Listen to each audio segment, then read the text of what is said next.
प्रणाम करै छी सब गोटे के मीनू मैगजीन में स्वागत है। आई हम अहाँ सब लेल मधुश्रावणी पंचमी पूजा के 9 दिन के कथा ल क हाजिर छी। आई हम 9 दिन के कथा सुनाब जा रहल छी। 9 दिन में आई जे हम अहाँ सब के कथा सुनायब से सती के कथा सुनायब। सती किनकर बेटी छलखिन, सती के किनका सब विवाह भेलन से सब कथा हम आई सुनायब। जे सब पूजा कर रहल छी, जे सब पबनैतिन छी, हम रोज कहै छी अहाँ सबके, आई फेर कहि रहल छी। कथा सुना से पहले अहाँ सब दोहा और बीनी सुन लेब। 3 बेर बीनी सुनला के बादे अहाँ सब कथा सुनब। काल 10म दिन के कथा में काल हम अहाँ सबके पतिव्रता के कथा सुनायब। पतिव्रता वाला कथा काल सुनायब। आई सती के कथा कहै छी। पूजा एहि बेर 1.5 मास के है, ताई ल क हम अहाँ सबके एहि बेर कथा कनी कम कम सुनाबै छी, जे पूरा 1.5 महीना तक कथा हमरा पुराबऽ के है ताई लेल। तो चलू आब कथा शुरू करै छी। कथा सुनल जाओ आई सती के। सती के कथा।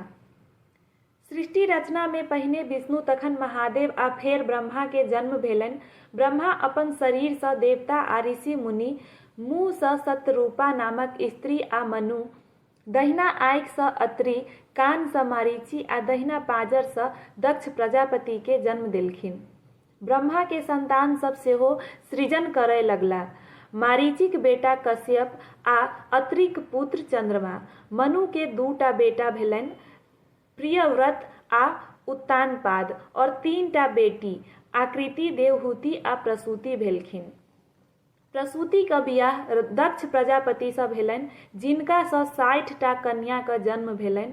ओहि में सँ 8 का बियाह धर्म सँ, 11 के बियाह रुद्र सँ, 13 के कश्यप सँ, 27 के बियाह चंद्रमा सँ, एगो सती के विवाह महादेव सँ भेलनि। चंद्रमा अपन पत्नी सब में सबसँ बेसी रोहिणी के मानै छलखिन, जाहि सँ बाकी 26 कन्या हुनका सँ क्रोधित भय प्रजापति लग हुनकर शिकायत क देलखिन।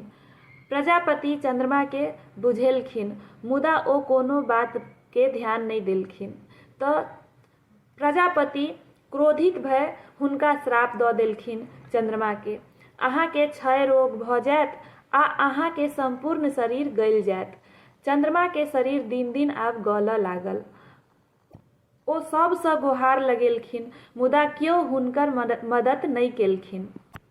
तहन ओ महादेव के शरण में गेलथि, तो ओ हुनका अपन माथ पर राखि लेलखिन, जाहि सँ हुनकर गलनाई बंद भ गेलनि। दक्ष क जखन पता चलल तो ओ महादेव क हुनका माथ पर सँ उतारऽ लेल कहलखिन, जकरा महादेव अस्वीकार क देलखिन। ओहि पर क्रोधित भय दक्ष महादेव सँ संबंध तोड़ि लेलथि। किछ दिन बाद दक्ष एकटा पैघ यज्ञ के आयोजन केलथि, जाहि में महादेव के छोड़ि सब गोटा के बजेलखिन, सब देवता के बजेलखिन। सती बिना नौते बाप के घर जेबाक लेल जिद करऽ लगलखिन, तऽ हारि क महादेव हुनका अपन सेवक वीरभद्र संगे विदा क देलखिन। सती जखन नैहर पहुँचली तऽ कियो हुनका नहि तऽ बैसऽ लेल कहलकनि, नहि कियो हुनका सँ गप केलकनि। सती ओहिठाम सब देवता के उपस्थित देखलखिन, सब के भाग देखलखिन, लेकिन महादेव के भाग कतौ नहीं देखलखिन। सती के ई सब नहीं देखल गेलनि। ओ सोचलथि जे एते अपमान। सती अपन आ अपन पति महादेव के अवहेलना सँ रुष्ट भ क धधकैत यज्ञ में कूदि गेलखिन, जाहि पर क्रोधित भय वीरभद्र यज्ञ के तहस नहस क क दक्ष के गर्दन काटि देलखिन। ई सब सुनि महादेव अयला, हुनका आगू सब देवता सब कल जोड़ि लेलखिन। देवता सब महादेव के कहलखिन जे जँ यज्ञ पूर्ण नहीं होयत तऽ संसार के अनिष्ट भ जायत, आ बिना यजमान के यज्ञ पूर्ण नहीं होयत, तैं ल क दक्ष के जियाओल जाय। महादेव ओहिठाम बान्हल बकरी क मूड़ी काटि क दक्ष के लगा देलखिन आ ओ जीव गेलखिन। सती के दुर्दशा देखि महादेव बताह भ गेलखिन। सती के शव के कन्हा पर उठा महादेव बौआए लगला। तखन भगवान विष्णु अपन चक्र सँ सती के शरीर के काटि क खसा देलखिन। जतऽ जतऽ सती के शरीर के अंग खसल ओहि सब ठाम शक्तिपीठ बनल, ओहि सब ठाम अखनो शक्तिपीठ के पूजा होइए।